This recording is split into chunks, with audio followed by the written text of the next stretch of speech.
Bonjour et bienvenue sur cette vidéo. Aujourd'hui, on va parler d'un outil pour Photoshop qui est l'outil mélangeur de couches et on va le voir uniquement pour une possibilité qui est de faire apparaître les défauts sur un portrait, ce qui va nous permettre d'avoir une retouche beaucoup plus poussée, une retouche beaucoup plus propre et surtout ça va vous permettre de faire ressortir des choses qui, si vous faites imprimer vos photos ou selon les écrans, peuvent apparaître. Donc tout simplement, c'est un outil que moi j'utilise 90% des cas pour cette fonction-là. Donc, je vais vous le présenter et vous allez pouvoir vous en servir chez vous après. Donc, vous allez aller directement, comme cette série, chercher les outils qui se situent en bas. Vous allez cliquer dessus. Vous allez chercher mélangeur de couches qui se situe ici. Et vous allez faire tout simplement un réglage très rapide.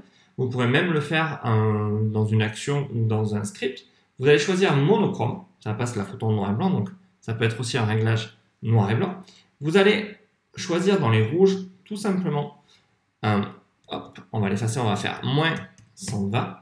Vous allez choisir dans les bleus plus 200 tout bêtement et vous voyez que ça s'équilibre et vous pouvez par exemple choisir 0 pour les verts et vous voyez que là on a créé suffisamment de contraste. Je vais zoomer bien sur la photo, sur le visage du modèle pour voir en fait toutes ces taches de rousseur et tous ces petits points que vous pouvez maintenant retoucher beaucoup plus facilement que quand on en est là. Par exemple, là, les taches de rousseur, il est difficile de voir toutes les taches de rousseur qu'elle a et comment on peut les améliorer, s'en servir, enfin, faire de la retouche après derrière. Donc là, tout ressort, on voit vraiment tout bien apparaître.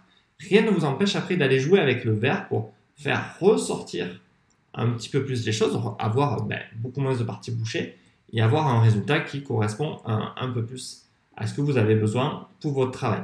Je vous invite forcément à laisser moins 20, plus de 100 et à jouer simplement avec le vert pour calibrer votre photo, votre outil, pour pouvoir justement appliquer directement le bon réglage pour retoucher les photos beaucoup plus facilement. Vous voyez que on peut aller chercher les défauts, les faire apparaître. Voilà. C'est un outil que je me sers, un outil comme ça, qui est le mélangeur de couches, je m'en sers à 80%, je vous dis, exactement, juste pour travailler. Donc je mets un calque en dessous, c'est-à-dire un calque par exemple de retouche. Je vais chercher mon outil et je commence à faire ma retouche tout simplement là-dessus. Voilà, on va chercher l'outil correcteur et on commence à lui donner déjà la bonne taille. Hop, j'ai des petits soucis des fois. Là, je choisis. Comme je suis passé sur Mac, je n'ai pas trouvé encore tous les réglages en choisi et vous voyez, je peux directement retoucher mon défaut. Si j'enlève le mélangeur de couches, vous voyez que je n'ai pas appliqué du tout ce qu'il y avait au-dessus, mais ça vous le saviez déjà. Donc voilà ma petite astuce du jour, comment se servir de l'outil mélangeur de couches pour justement voir tous les défauts apparaître et travailler de manière beaucoup plus facile. Donc sur ce, je vous invite à partager, à liker cette vidéo. N'hésitez pas à vous abonner et à activer la cloche. Sur ce, ravi d'avoir pu vous présenter ce petit outil et je vous dis à très bientôt. Merci.